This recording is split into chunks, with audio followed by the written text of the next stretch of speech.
Hello everyone, আসসালামু আলাইকুম। Welcome back to my channel. আপনারা সবাই কেমন আছেন? আশা করি যে যেখানে আছেন সবাই অনেক অনেক ভালো আছেন এবং সুস্থ আছেন। আজকে আপনাদের জন্য নিয়ে এসেছি খুব সহজ মজাদার আলুর পরোটা রেসিপি, সাথে আছে মেজবানি গরুর মাংস রেসিপি। দুইটা রেসিপি আশা করি আপনাদের কাছে খুবই ভালো লাগবে। রেসিপি দুইটি দেখতে হলে লাইক দিয়ে পুরো ভিডিওটির সাথেই থাকুন। পুরো ভিডিওটির সাথে থাকার জন্য সবাইকে অসংখ্য ধন্যবাদ। সবার জন্য অনেক অনেক দোয়া এবং ভালোবাসা রইল। কাছে অথবা দূরে, দেশ অথবা দেশের বাইরে যে যেখান থেকে ভিডিওটি দেখছেন সবাইকে অসংখ্য ধন্যবাদ। সবার জন্য অনেক অনেক ভালোবাসা রইল। আলুর পরোটা তো আমরা অনেকেই অনেক রকম করে খেয়ে থাকি। আজকে আমি ঠিক যেভাবে আলুর পরোটা বানিয়েছি আপনারা একবার হলেও ট্রাই করবেন।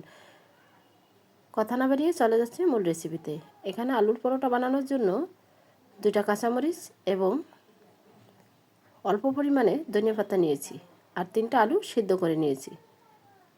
ধনিয়া পাতাটা ছোট ছোট করে কেটে নিলাম এবং কাঁচামরিচ কেটে নিয়েছি। তা এক এক করে 2টা উপকরণ খুব ছোট ছোট করে কেটে নিয়েছি, আপনারা দেখেই বুঝতে পারছেন। এখন আলু 3টা গ্রেট করে নিব। আলুটা গ্রেট করে নিলে ভিতরে আর দানা থাকবে না, তাহলেই আলুর পরোটাটা একদম পারফেক্ট তৈরি করতে পারবেন। তো অবশ্যই চেষ্টা করবেন গ্রেট করে নেওয়ার জন্য। তাই 3টা আলুই গ্রেট করে নিয়েছি। এখন এখানে এক এক করে সবগুলো উপকরণ দিয়ে দিব। দিয়ে দিয়েছি ভাজা জিরার গুঁড়া, ধনিয়ার গুঁড়া, লাল মরিচের গুঁড়া, আর দিয়েছি পরিমাণ মতো লবণ দিয়ে আলুটা ম্যাশ করে নিব। এখন চামচ দিয়ে ম্যাশ করে নিচ্ছি। এখন পুরোপুরি মশলাটা আলুর সাথে মিক্স করার জন্য হাত দিয়ে একদম আলু ভর্তা আমরা যেভাবে করি ঠিক ওইভাবে করে নিচ্ছি। তা ভর্তাটা বানানো হয়ে গেছে, এক পাশ করে রেখে দিলাম। এখন আমি নিয়েছি একটি বল, দিয়ে দিলাম 1 কাপ পরিমাণ ময়দা, আর দিয়ে দিছি পরিমাণ মতো সয়াবিন তেল, দিয়ে দিছি স্বাদ মতো লবণ, দিয়ে ভালো করে হাত দিয়ে মিক্স করে নিতে হবে। আর যখনই দেখবেন ময়দাটা একদম মুট করতে পারবেন তখনই মনে করবেন পারফেক্টভাবে রেডি হয়ে গেছে। তা এখন অল্প অল্প পানি দিয়ে ব্যাটারটা তৈরি করে নিচ্ছি। আর এখন দিয়েছি আমি 1/2 কাপ সুজি। সুজিটা দিলে আলুর পরোটাটা খেতে ভীষণ মজার হয়, একবার হলেও বাসায় ট্রাই করবেন। এখন দিয়ে দিলাম একটি ডিম দিয়ে ভালো করে আবারও মিক্স করে নিচ্ছি। আর এখানে একবারে পানি দিতে যাবেন না, অল্প অল্প করে পানি দিয়েই ব্যাটার রেডি করে নিতে হবে। এখন দিয়ে দিছি এক এক করে সবগুলো উপকরণ। কালারের জন্য দিয়েছি সামান্য পরিমাণ হলুদের গুঁড়া, দিয়ে দিছি মরিচের গুঁড়া, আর দিয়ে দিছি মাংসের মশলা, দিয়ে দিলাম ভাজা জিরার গুঁড়া আর ধনিয়ার গুঁড়া, আর আগে থেকে কেটে রাখা কাঁচামরিচ কুচি এবং ধনিয়া পাতা কুচি দিয়ে এখন ভালো করে একটু মিক্স করে নেব। আলুর পরোটা আপনারা খেয়ে থাকলে এটার স্বাদ অবশ্যই জানেন, আর খেয়ে না থাকলে একবার হলেও বাসায় ট্রাই করবেন। শীতের সিজনে হাঁসের মাংস দিয়ে আলুর পরোটা বেশ জমে যাবে। আমি আজকে আলুর পরোটা খেয়েছি মেজবানি গরুর মাংস দিয়ে, এক কথাই অসাধারণ হয়েছে। এখন অ্যাড করে দিচ্ছি আলুর পুর, দিয়ে ভালো করে আবারও একটু মিক্স করে নিব। একটু সময় ধরেই মিক্স করে নিতে হবে। আর এখানে মিক্স করার সময় আবারও মনে হচ্ছে পানির প্রয়োজন, তাই পানি দিয়ে আবারও ভালো করে মিক্স করে নিচ্ছি। আর ব্যাটারটা রেডি করার সময় একবার পানি দিতে যাবেন না, অল্প অল্প পানি দিয়ে রেডি করতে হবে। তাই দেখতে পাচ্ছেন খুব সুন্দরভাবে একটা ব্যাটার রেডি হয়ে গেছে। এখন দিয়ে দিব 1/2 চামচ বেকিং পাউডার। বেকিং পাউডারটা অবশ্যই দিবেন, তাহলে পরোটাটা খুবই ফুলকো হবে, খেতে কিন্তু খুবই মজা লাগবে। তা বেকিং পাউডার দিয়ে ভালো করে আবারও মিক্স করে নিচ্ছি 2 থেকে 3 মিনিটের মতো। আমার রেসিপি দেখতে দেখতে যারা এই পর্যন্ত আসছেন একটি লাইক দিতে ভুলে গেছেন, ছোট্ট একটি লাইক দিয়ে সম্পূর্ণ ভিডিওটির সাথেই থাকুন। এখন আমি ব্যাটারটা রেস্টে রেখে দিয়ে চলে যাচ্ছি মেজবানি গরু মাংস রান্না করার জন্য। তাই এখানে আমি 5 কেজি গরু মাংস রান্না করব, তাই 5 কেজি গরু মাংস অফ ক্যামেরা ধুয়ে কেটে পরিষ্কার করে চুলায় বসিয়ে দিলাম। দিয়ে দিছি পরিমাণ মতো কাঁচামরিচ কুচি এবং পেঁয়াজ কুচি, দিয়ে দিছি স্বাদ মতো লবণ, দিয়ে দিছি রসুন বাটা, দিয়ে দিলাম পরিমাণ মতো আদা বাটা এবং পেঁয়াজ বাটা, দিয়ে দিছি 2 চামচ হলুদের গুঁড়া, 2 চামচ মেজবানি গরুর মাংসের মশলা, আর দিয়ে দিছি লাল মরিচের গুঁড়া, দিয়ে দিলাম ভাজা জিরার গুঁড়া, দিয়ে দিছি ধনিয়ার গুঁড়া, আর দিয়ে দিছি 8 থেকে 10 টুকরো দারচিনি, আর এখানে দিয়েছি 15 থেকে 20টা এলাচ, দিয়ে দিচ্ছি 5 থেকে 6 পিস তেজপাতা।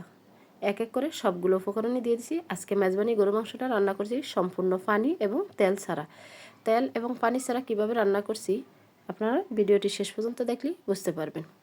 আর মাংসগুলো ছিল খুবই চর্বিযুক্ত, তাই তেল ছাড়াই মাংসটা রান্না করতে হলো। আর কিন্তু রান্নার শেষে অনেকগুলো তেল বের হয়েছে, আপনারা শেষ পর্যন্ত দেখলে আশা করি বুঝতে পারবেন।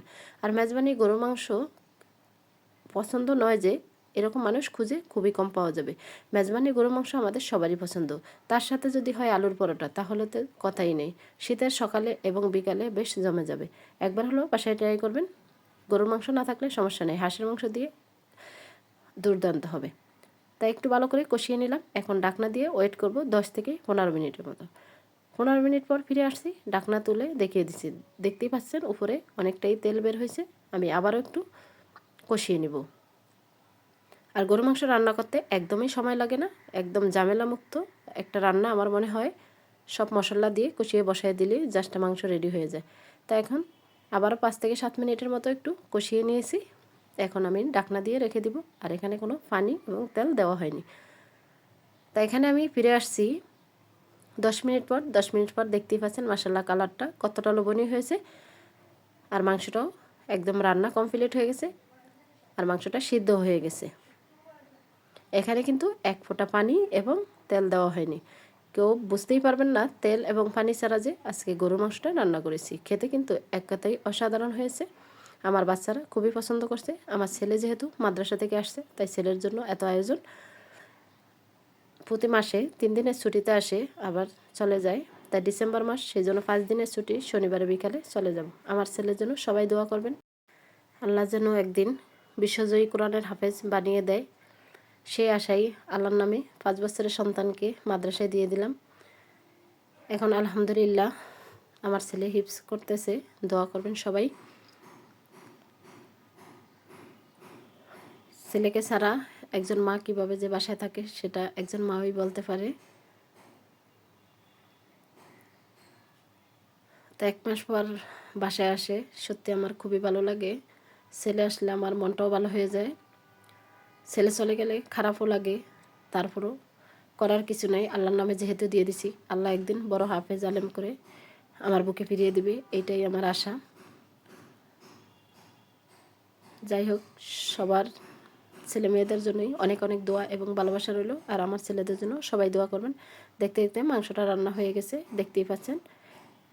তা মাংস নামিয়ে রেডি করে নিলাম। এখন আমি চলে যাচ্ছি আগে থেকে আলুর পরোটার ব্যাটারটা রেডি করে রেখেছি, সে আলু পরোটা বানিয়ে নিব। এখন চুলায় আমি একটি প্যান বসিয়ে ঘি ব্রাশ করে নিলাম। আর এখন দিয়ে দিব আলুর পরোটার ব্যাটার, দিয়ে হালকা করে একটু মেলে দিব। আর এই পরোটাটা একদম পাতলাও না, একদম মোটাও হবে না, জাস্ট মিডিয়াম সাইজ হবে। খেতে কিন্তু অনেক মজার হয়। আজকে সকালে কিন্তু আমার ছেলেরা খুব তৃপ্তি করে নাস্তাটা করেছে আলুর পরোটার সাথে গরুর মাংস। এখন ঢাকনা দিয়ে 2 মিনিটের মতো রেখে দিয়েছি। 2 মিনিট পর ঢাকনা সরিয়ে দেখতেই পাচ্ছেন উপরটা শুকিয়ে গেছে। এখন আমি উল্টিয়ে দিব। আর এই পর্যায়ে আমি দিয়ে দিছি উপর দিয়ে ঘি। আর পরোটাগুলো সব ঘি দিয়েই ভেজে নিছি। খেতে কিন্তু খুবই মজার হবে। আপনাদের হাতের কাছে ঘি না থাকলে সাদা তেল দিয়েও ভেজে নিতে পারেন, কিন্তু ঘি দিলে ফ্লেভারটা খুবই ভালো আসে আর বাচ্চারা অনায়াসে খেয়ে নেবে। সেজন্য আমি ঘি দিয়ে ভেজে দিলাম।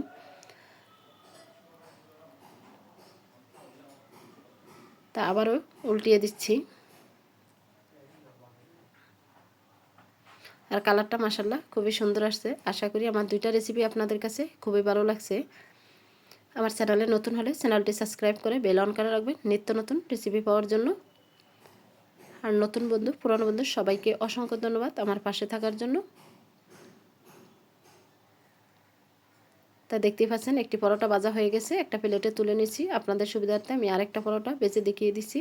ব্যাটারটা দিয়ে জাস্ট হালকা করে একটু রুটির শেপ দিয়ে নিলেই হবে, বেশি পাতলা করা যাবে না। এখন আবার 2 মিনিটের মতো ঢেকে রাখলে দেখতেই পাচ্ছেন, ঢাকার পর শুকিয়ে গেলে আবারও উল্টিয়ে দিবেন। এখন আবারও ঘি দিয়ে ভেজে নিব, তাই উপর দিয়ে আবারও একটু ঘি দিয়ে দিলাম।